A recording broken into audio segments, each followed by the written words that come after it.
मुझे लाइव कहाँ दिखेगी चैट?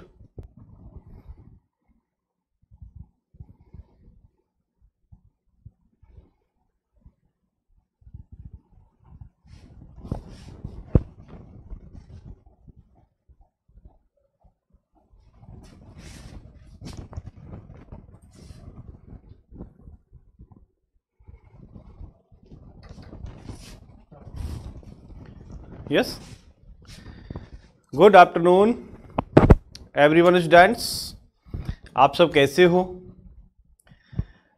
लाइव स्टूडियो में आने में कुछ व्यवधान हुआ, थोड़ा सा लेट हो गया। I am sorry for this mistake. ध्यान दीजिएगा बेटा, हम बात कर रहे थे बेटा कल के वीडियो के अंदर, यानी मैंने टॉपिक स्टार्ट कर रखा था मानव पाचन तंत्र। एक इंटरेस्टिंग टॉपिक है, एक रुचिकर प्रकरण है जिसके बारे में हमें पढ़ना भी जरूरी है, जिसके बारे में हमें जानना भी जरूरी है। पाचन तंत्र के प्रमुख भागों का मैं अध्ययन करा रहा था। आपने पिछली वीडियोज में इसका डायग्राम देखा होगा। डायग्राम आपको मैंने बुक वाला डायग्राम भी बताया, अपने हाथ से बना के वो भी आपको बताया।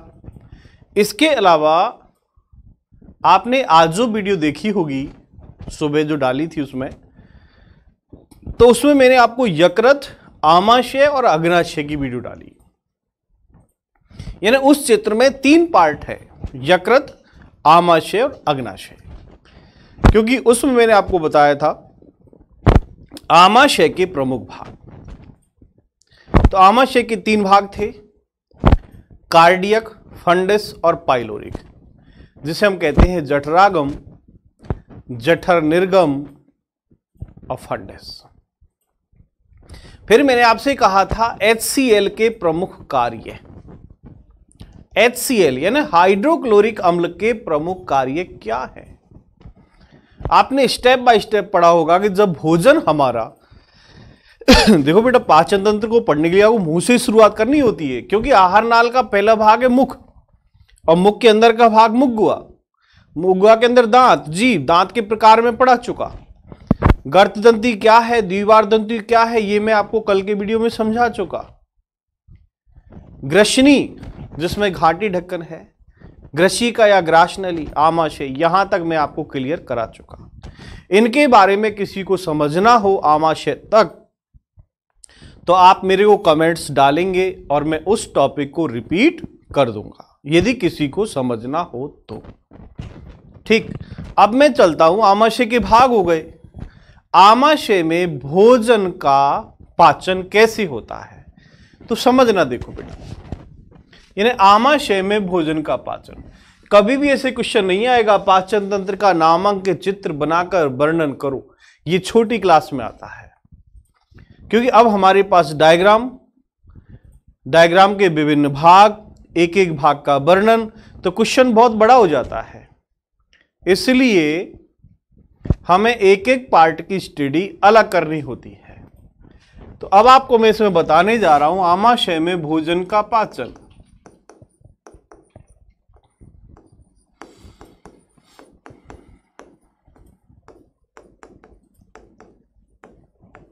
कल मैंने आपको बताया था आमाशय के प्रमुख भाग, तो आमाशय के 3 भाग थे, उसकी बात हमने कल कर ली। अब मैं कह रहा हूं आमाशय में भोजन का पाचन कैसे होता है, ध्यान से सुनना। ग्रसिका के द्वारा, यानी भोजन पहले मुंह में था, मुंह में उसमें मुख गुहा में लार मिली, वो बोलस हो गया, फिर वो भोजन ग्रसनी ग्रसिका से आकर आमाशय में आ गया। यानी भोजन ग्रसिका के माध्यम से आमाशय में आ जाता है। तो आमाशय में उपस्थित जठर ग्रंथियां, और जठर ग्रंथियों से निकलता है जठर रस। इस जठर रस में हाइड्रोक्लोरिक अम्ल भी होता है। कौन सा अम्ल? हाइड्रोक्लोरिक अम्ल, जिसके मैंने कल आपको कार्य बता दिए कि यह भोजन को अम्लीय बनाता है, भोजन को सड़ने से बचाता है, भोजन के पाचन में सहायक है, और यह भोजन के साथ आए हुए जीवाणुओं को नष्ट करता है। ये सब कार्य किसके? HCl के। लेकिन भोजन का पाचन कैसे हो? भोजन के पाचन के लिए देखो, आमाशय की जो जठर ग्रंथियों है, उन जठर ग्रंथियों के जठर रस में रेनिन और पेप्सिन एंजाइम स्त्रावित होता है। रेनिन व पेप्सिन एंजाइम स्त्रावित होता है। ये देखो, एंजाइम जो होते हैं ना, ये जैव उत्प्रेरक है जो रासायनिक क्रिया को संपन्न करते हैं। ठीक है, तो यहां पर सबसे पहले बात मैं रेनिन की करूं, तो जो नवजात शिशु होते हैं, नवजात शिशु जो मां का दूध पीते हैं, ठीक है, नवजात शिशु क्या पीते हैं? मां का दूध।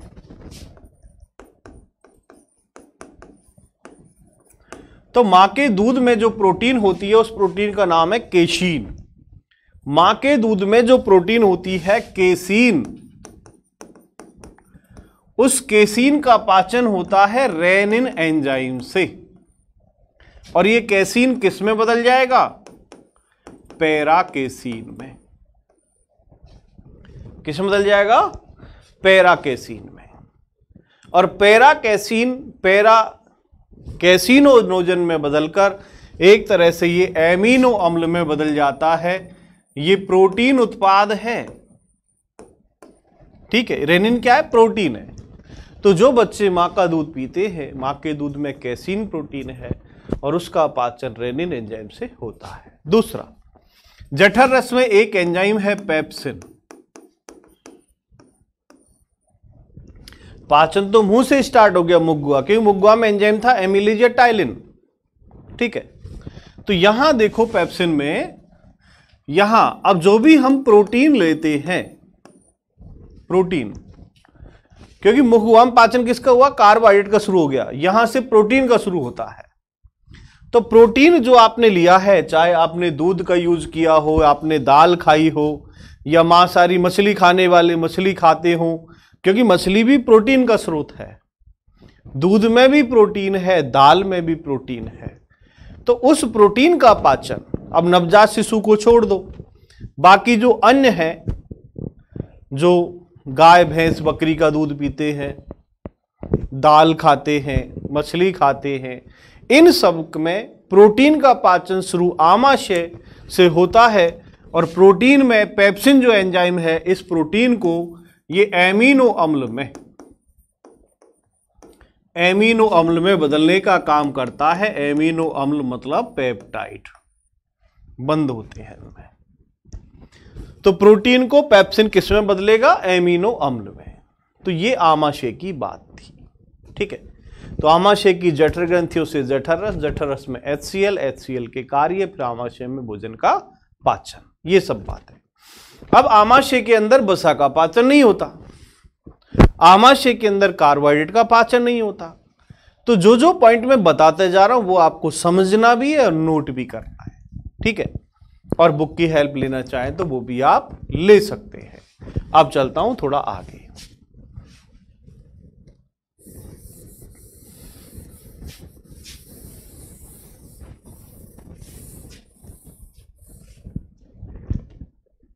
देखिए बेटा, आमाशय के बाद हम अध्ययन करेंगे छोटी आंत का।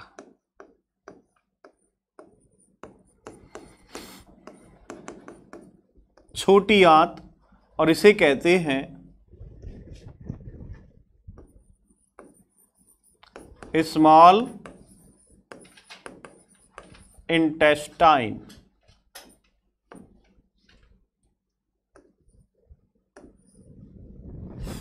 देखो, मानव में आहार नाल का सबसे लंबा भाग छोटी आंत कहलाता है। हमेशा ध्यान रखना, मानव में आहार नाल का मीन्स पाचन तंत्र का सबसे लंबा भाग यानी longest part of alimentary canal is called small intestine. नाम है छोटी आंत, लेकिन सबसे लंबी होती है। अब इस छोटी आंत से भी ये पता लग जाता है, किसी जीव की हम बात करें, आहार नाल लंबी है, छोटी आंत लंबी है, तो समझ लो वो शाकाहारी है।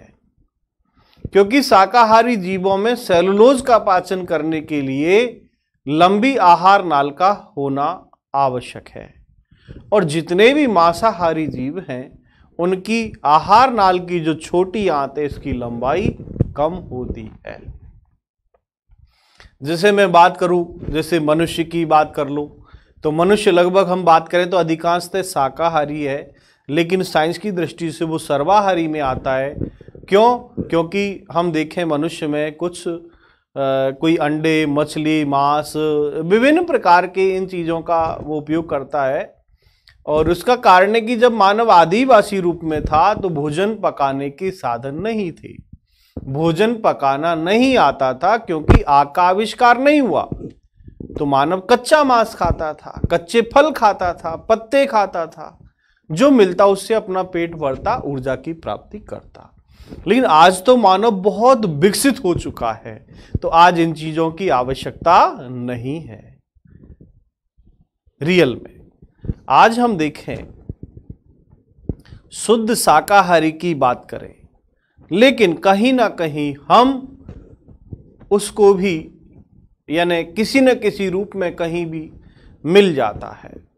तो मनुष्य को सर्वाहारी कैटेगरी में रखा। यदि मैं बताऊं आपको, मनुष्य और सूअर दोनों सर्वाहारी हैं, जबकि घोड़ा, हाथी, विशालकाय हाथी, ताकतवर घोड़ा, छोटा सा प्राणी देखो आप, खरगोश, चूहा, ये सब शाकाहारी हैं।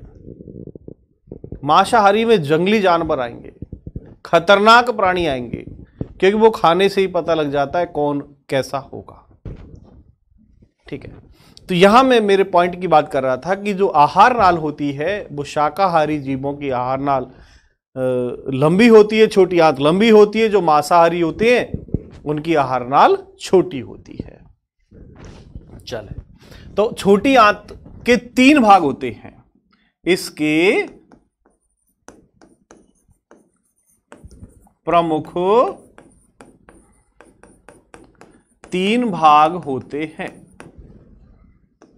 नंबर वन जो भाग है उसको कहते हैं ग्रहणी। इसका जो दूसरा भाग है उसे कहते हैं अग्र क्षुद्रांत, और इसका तीसरा भाग है उसे कहते हैं क्षुद्रांत।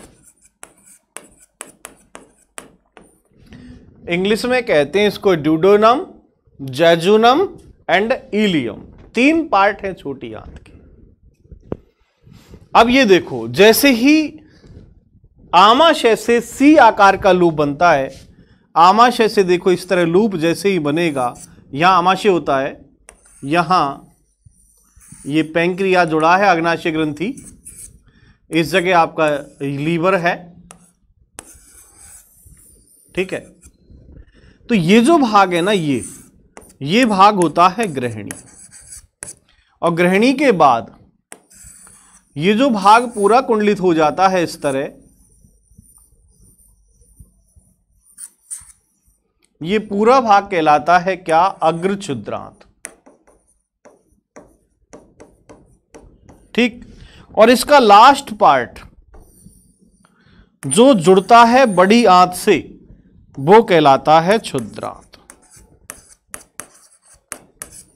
ठीक है, लेकिन कुल मिला के हम पूरी छोटी आंत को क्षुद्रांत भी बोल देते हैं, लेकिन वो शुरू होता है ग्रहणी से और चलता है क्षुद्रांत तक। ठीक है, तो ये जो लंबी नलिका है ये पूरी छोटी आंत है। छोटी आंत सबसे लंबी है। 3 भाग हैं जिन्हें हम ग्रहणी, क्षुद्रांत और अग्र क्षुद्रांत तीनों नामों से जाना जाता है। अब देखो, ग्रहणी आमाशय से जैसे ही छोटी आंत प्रारंभ होती है वो ग्रहणी है। तो मैं ये कहूंगा छोटी आंत का प्रारंभिक भाग क्या है? ग्रहणी। छोटी आंत का प्रारंभिक भाग ग्रहणी कहलाता है, और इस भाग पर यकृत तथा अग्नाशय ग्रंथि जुड़ी है। यह सी आकार की संरचना होती है। दूसरा अग्र क्षुद्रांत, यह छोटी आंत का मध्य भाग बनाता है और सबसे लंबा होता है। छोटी आंत का भी सबसे लंबा क्षुद्रांत भाग है और ये मध्य भाग है। और तीसरा जो भाग है क्षुद्रांत, यानी यह छोटी आंत का अंतिम भाग होता है। कैसा भाग है छोटी आंत का? अंतिम भाग। ठीक, अब देखिए, अब मैं बात करूं आपसे छोटी आंत के पाचन की, कि छोटी आंत में भोजन का पाचन।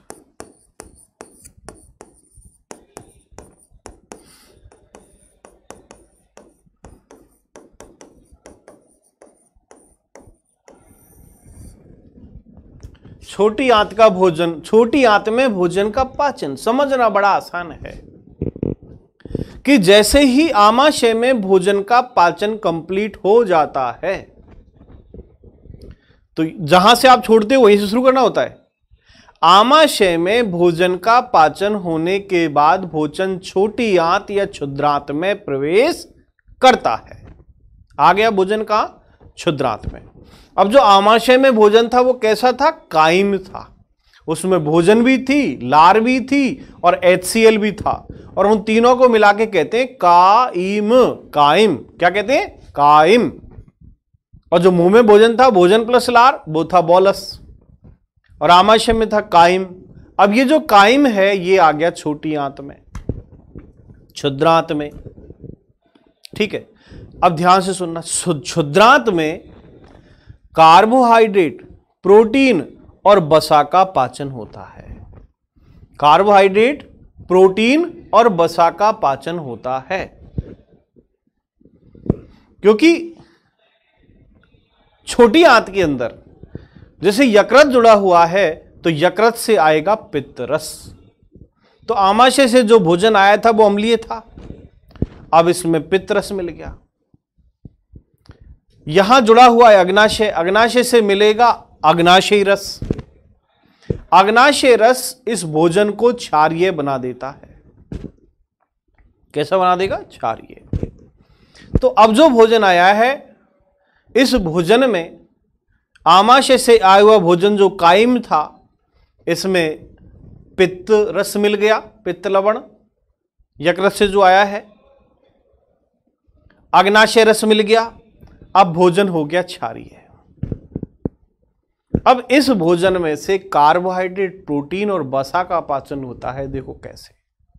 तो कार्बोहाइड्रेट के पाचन के लिए एंजाइम वही काम करेगा, एमिलेज या टाइलिन एंजाइम, क्योंकि यह एंजाइम यहां पर अग्नाशय से स्त्रावित हो जाता है।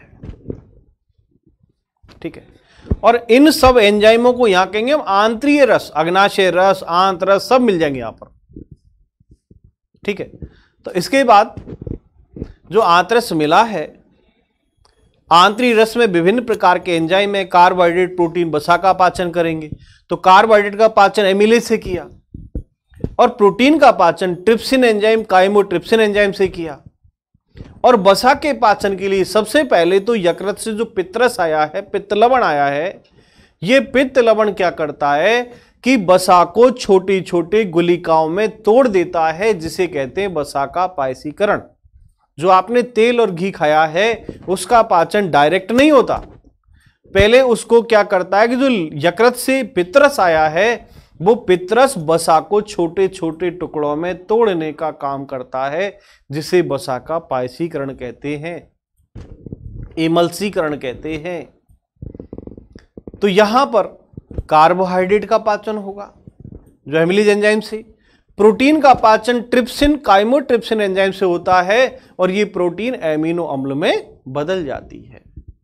और यहां पर जो वसा है, वसा छोटे छोटे टुकड़ों में टूटने के बाद लाइपेज एंजाइम के द्वारा ये वसा अम्ल तथा ग्लिसरॉल में बदल जाती है।